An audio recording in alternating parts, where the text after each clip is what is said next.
Hallo zusammen und herzlich willkommen in einem weiteren Video. Heute möchte ich euch ein neues Equipment vorstellen. Ich hatte es, glaube ich, in irgendeinem Video schon mal erwähnt, dass ich hier das Glück hatte, dass jemand die beiden Geräte ausgesondert hat. Wir haben hier einmal eine Reifenwechselmaschine und eine Reifenwuchtmaschine. Das heißt, da bin ich günstig rangekommen. Die sind jetzt momentan noch provisorisch hier auf so Brettern befestigt. Ich habe die jetzt eben entsprechend an die Bretter festgeschraubt. Aus dem Grund, weil ich ja bald umziehe, dann kann ich hier mit dem Hubwagen drunter und kriege das gut in den LKW geladen. Gleiches gilt natürlich auch für die Reifenwechselmaschine. Die werde ich jetzt hier in der Halle nicht mehr ausprobieren. Das ist dann was, wenn ich umgezogen bin, da werde ich die dann testen. Ich habe jetzt hier schon mal in Stillarbeit mich in die Betriebsanleitung eingelesen und mir hier eine Alufelge vom Opel geschnappt, eine alte, und habe die einmal gewuchtet. Man sieht jetzt hier auch, dass eben entsprechend keine Unwucht mehr erkannt wird. Ich hoffe, das bleibt auch so, wenn wir es nochmal ausführen. Nicht wundern, hier ist jetzt keine Abdeckung mehr dabei. Das ist eben, wie gesagt, ein gebrauchtes Gerät. Einfach nicht die Finger reinhalten, dann sollte das passen. Und wir sehen, ja, es ist sauber gewuchtet. War ein bisschen tricky, weil ich irgendwie zu doof war, die Anleitung zu lesen. Aber ich habe es jetzt geschafft, wie das Ganze funktioniert. Eingeschaltet wird die Maschine hier am Hauptschalter, ganz normal 230 Volt. Dann packt ihr eure Felge eben entsprechend hier auf dieses Horn. Das zeige ich gleich nochmal im Detail. So, jetzt hatte ich ja noch gesagt, dass ich, kurze Intervention, bevor wir hier gleich weitermachen. Ich hatte ja gesagt, dass ich euch das noch zeige. Also wie gesagt, ihr könnt jetzt hier das Ganze wieder abmachen. Dafür positioniere ich die Kamera einmal um. So, jetzt habe ich die Kamera umpositioniert. Jetzt müsst ihr das eigentlich sehen können. Und jetzt kann man hier das Ganze wieder lösen, indem man es einfach aufdreht. Ihr seht auch schon, wie das Rad so ein bisschen nach vorne kommt oder nach vorne wandert.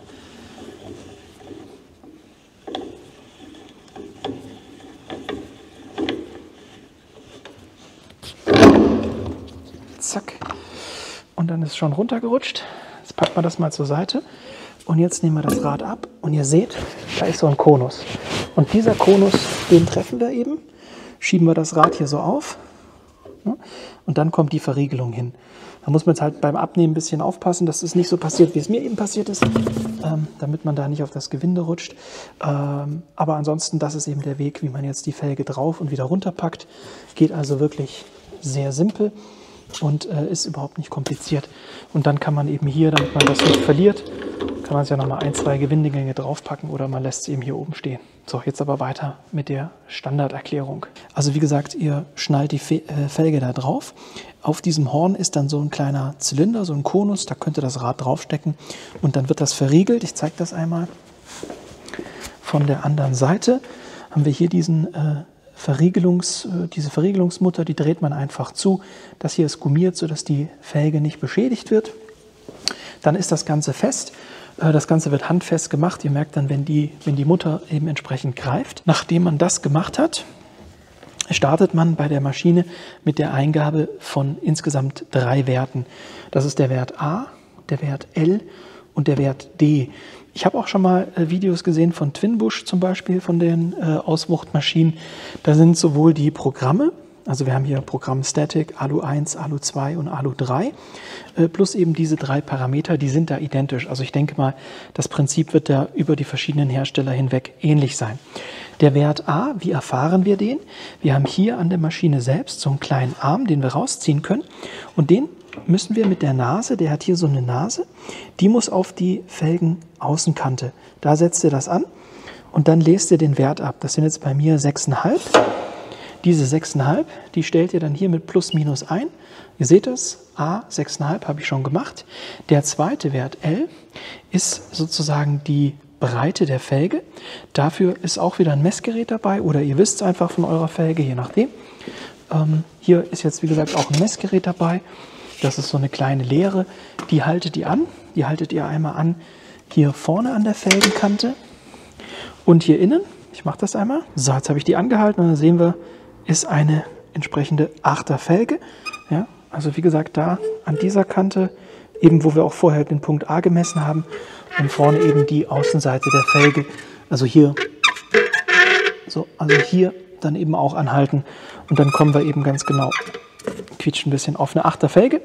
Dann hätten wir das erledigt. Das sind jetzt so die beiden Werte, die beiden ersten Werte besser gesagt. Das heißt, wir haben jetzt also Wert A mit den 6,5. Jetzt gehen wir die Breite, also die Felgenbreite ein, haben wir gemessen, sind 8. Sehen wir dann auch hier L, Breite 8. Und das nächste ist D, das ist sozusagen der Durchmesser der Felge. Das ist jetzt bei dem Fall so, dass eine 16 Zoll Felge ist. Das steht ja auch immer auf dem Reifen, das könnt ihr also ablesen. Habe ich jetzt hier schon eingegeben, D 16 Zoll. Danach, wenn diese drei Werte eingegeben wurden, dann könnt ihr mittels F das Programm selektieren. Ich habe mir jetzt für ALU 2 entschieden. Das bedeutet, wir machen die Gewichte auf die Innenseite. Einmal an der Außenkante der Felge, innen, und einmal sozusagen so weit wie möglich innen wie geht. Was bedeutet das bei dieser Felge? Nicht wundern, ich habe es hier jetzt mit Tape gemacht, weil ich wollte die Gewichte nicht, sage ich mal, verbrauchen. Das heißt, ich habe jetzt die Klebeseite gar nicht geöffnet und das nicht festgeklebt, sondern eben mit Reifentape befestigt oder mit so einem einfachen, mit so einem einfachen Panzerband, sodass ich die Gewichte eben wiederverwenden kann. Also die äußere Position, die jetzt hier abgebildet ist, ne, das wäre dann hier außen die Kante, ganz außen an der Felge, oder besser gesagt, das ist ja die Innenseite, also an dem tiefsten Punkt der Felge an der Innenseite. Und die zweite Position, die jetzt hier abgebildet ist, sieht man jetzt natürlich auch schön, wenn ich das Klebeband gemacht habe, ist sozusagen hier innen drin, seht ihr, so eine kleine Kante, ne? Und da geht er sozusagen dann mit dem Gewicht an diese Kante, das wäre sozusagen die Position 2, also einmal relativ weit außen und einmal ganz weit innen, aber beides eben auf der Innenseite. Und wenn ihr dann eben, wie gesagt, das Ganze startet, dann zeigt er euch an, wo ihr sozusagen noch was ankleben müsst. Also wir haben ja jetzt eben gesehen, ich starte das nochmal, das Programm. Er hat jetzt hier keine Unwucht mehr erkannt. Ich kann ja nochmal einen Klebestreifen wegnehmen, wieder anbringen. Dann müsste das ja eigentlich wieder passen. So, jetzt wird er wieder langsamer. Jawohl. So, und wenn ich jetzt hier zum Beispiel den entferne, zack, das ist so ein kleines 5 Gramm Gewicht. Klebt mir jetzt am Finger, hervorragend, wartet mal kurz. So, jetzt habe ich das vom Finger wieder weggewuselt. Jetzt habe ich das ja entfernt und jetzt drücken wir wieder Start und jetzt müsst ihr eigentlich wieder eine Unwucht erkennen. Im Idealfall wieder diese 5 Gramm, im Idealfall an der selben Stelle. Faszinierend, er zeigt immer noch 0 an. Hat er vorher nicht gemacht, okay. Dann hätte ich gesagt, nehme ich mal noch ein weiteres Gewicht weg. Das sind auch noch mal 10 Gramm. Jetzt haben wir 2 entfernt. Jetzt müsste ihm ja eigentlich theoretisch auffallen, dass hier was nicht stimmt. Starten wir noch mal.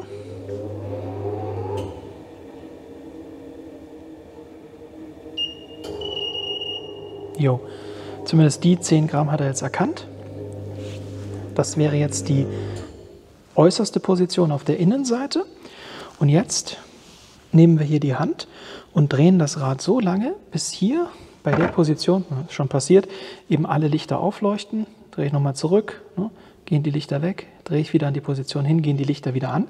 Und jetzt müssen wir diese 9 Gramm eben hier oben auf der 12 Uhr Position ganz innen anbringen. Das mache ich jetzt einmal schnell. So, ich habe jetzt hier innen das wieder angebracht, diese 10 Gramm. Jetzt drücken wir nochmal Start.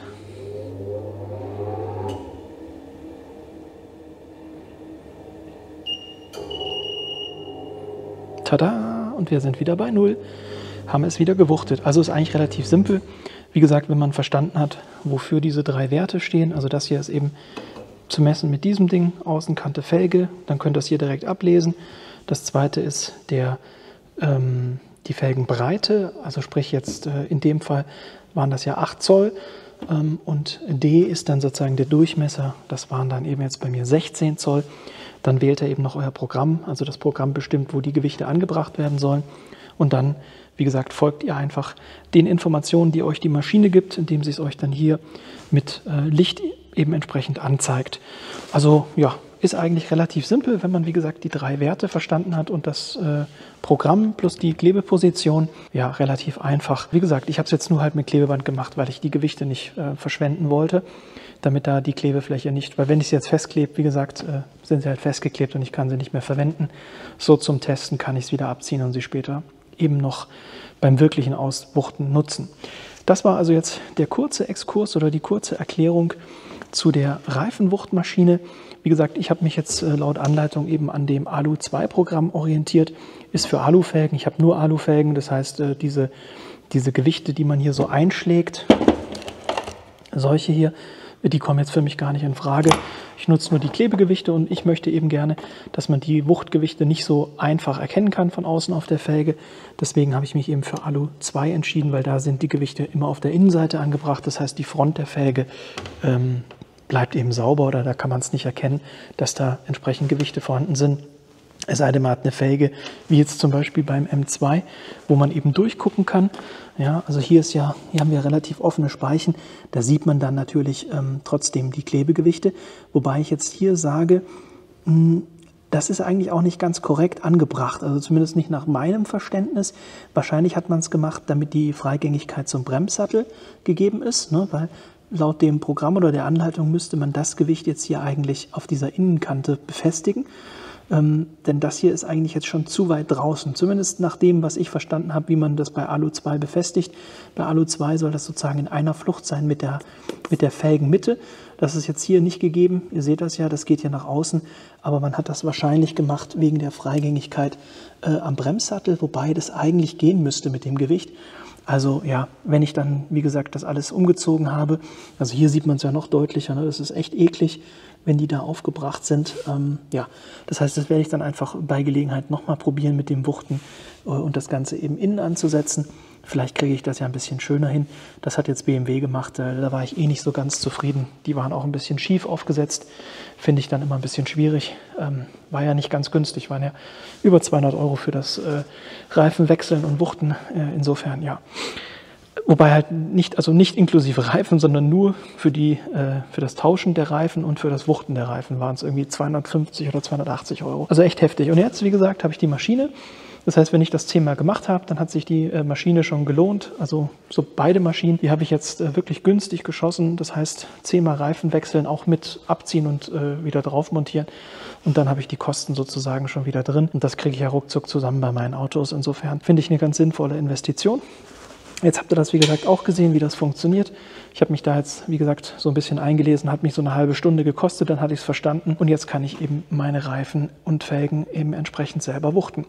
Ich hoffe, es war was Hilfreiches für euch dabei. Wie gesagt, laut meiner Information, wenn ihr jetzt eine Maschine von Twinbush habt, funktioniert das relativ ähnlich. Also sind die Parameter, so wie ich es verstanden habe, die gleichen und auch die Programme. Bedeutet, die Informationen sollten eigentlich für euch auch hilfreich sein, wenn ihr jetzt nicht genau dieses Modell habt. Ich kenne jetzt den Hersteller auch nicht, wie gesagt, das war mir auch gar nicht wichtig. Ich wollte einfach nur eine Wechsel- und eine Wuchtmaschine und ja, das habe ich jetzt. Insofern, ich bin happy. Ich hoffe, für euch war, wie gesagt, was Hilfreiches dabei. Würde mich freuen, wenn ihr beim nächsten Video wieder mit einschaltet. Bis dahin euch eine gute Zeit und ciao.